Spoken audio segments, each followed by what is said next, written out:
Good evening all of you. Today we will discuss the final chapter of our 10th standard physical science, that is organic chemistry. That is carbon and its compounds. So this chapter, carbon and its compounds, we can call it as carbon chemistry, otherwise organic chemistry. So if you want to classify this entire chemistry into two partitions, we can get two. First one is organic chemistry and second one is inorganic chemistry. So that much importance we have for this carbon, because carbon is a versatile element. The properties of carbon are very different. So no other element in our periodic table, in our entire periodic table, you won't find any other element which is similar to this carbon. So that much important this carbon is. So in this particular chapter, we may expect a 4 marks question if the difficulty level of the paper is very high. ఒకవేళ paper గాని చాలా tough గా ఇవ్వాలనుకుంటే ఖచ్చితంగా దీని నుంచి మనకి 4 mark question అనేది వచ్చేస్తుంది. సో మీకు ఆల్రెడీ నేను చెప్పాను, what are the concepts we need to concentrate on this particular chapter. What are the concepts? The first one is basic properties of carbon. What is carbon? What is the atomic number of carbon, atomic mass of carbon, number of electrons, number of protons, its valence, and the location of the carbon in the periodic table, group number, period number, and how it is going to form bonds, either ionic bonds or covalent bonds, and what type of hybridizations we have for this carbon, and in how many forms it can be available, what is the special category or special property which can be possessed by only carbon, and where we can find carbon and applications of this carbon. All these concepts, it will comes in the introduction part itself, because it is having that much huge introduction. So it is a versatile element. We can simply call it as the king of our periodic table also, because it will possess that many number of properties.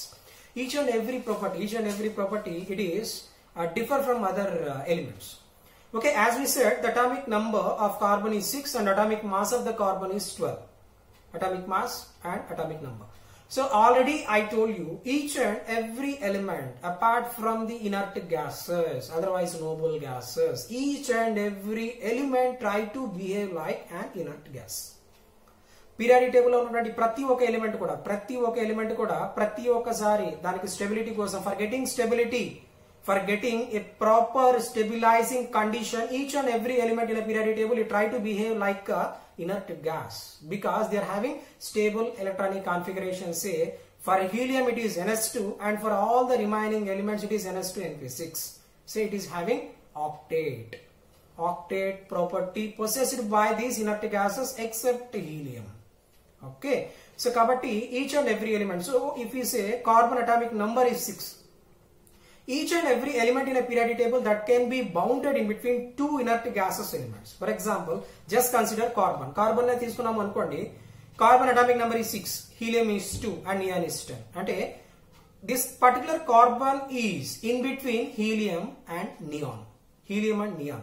So the position of that carbon is, it is having 4 more electrons than helium. It is having 4 less electrons than neon. అర్థమైందా point ఇక్కడ? ఇది helium అవ్వాలి అంటే 4 electrons వదియాలి, లేదు ఇది neon అవ్వాలి అంటే దీనికి 4 ఎలక్ట్రాన్స్ రావాలి, రెండు జరగవు.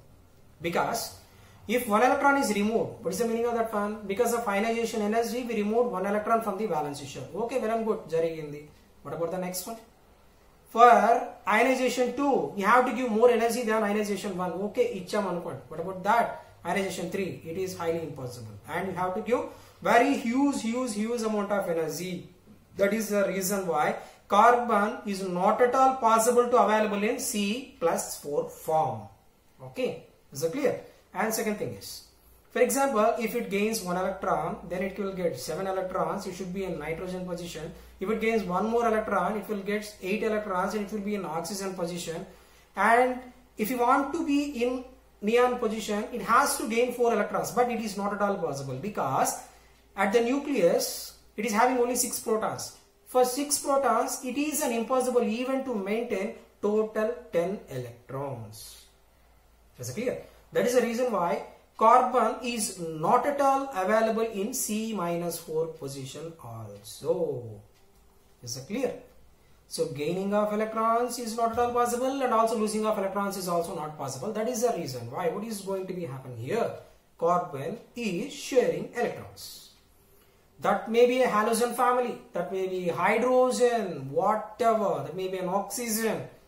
It can form bonds. It can form bonds for the stability condition. This is an important point.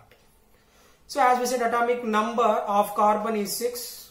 It will possess an electronic configuration of 1s2, 2s2, 2p2. Okay. Here the beautiful nature and beautiful property of this carbon is it is having divalent. It will possess divalent. As per the group number, it is having its valency shell is having 2s2, 2p2. So it can possess valency as 2. Otherwise, one of the electron from s orbital will move to p orbital, so that it can possess 1s2, 2s1 and 2p3. That's why its valency may be 4 also. So that is the beauty of this particular carbon. It is having divalent. It can possess the valency as 2, otherwise the valency as 4.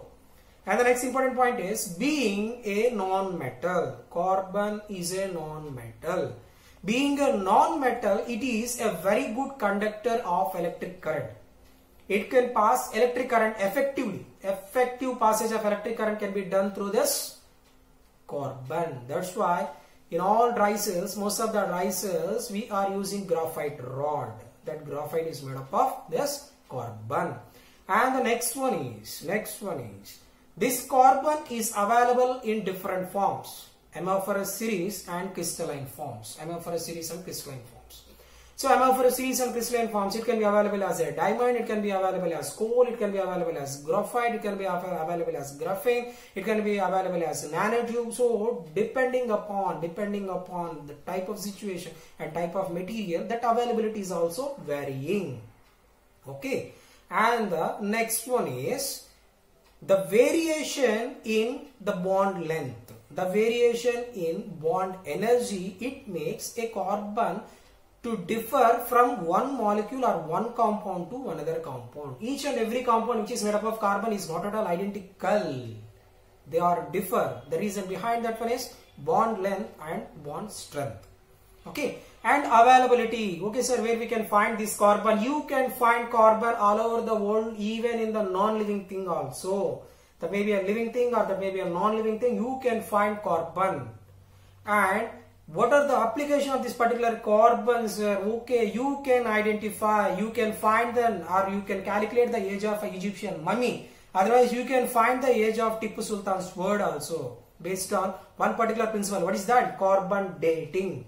So carbon dating is a mechanism which we are using to identify the age of fossils. So for identifying the age of a fossil, what we have to use? We have to use this carbon dating. This is also one of the important point. And the next one is carbon can form bonds with metals, non-metals, even with the metalloids also. It can be available and it can form bonds with any one of all these.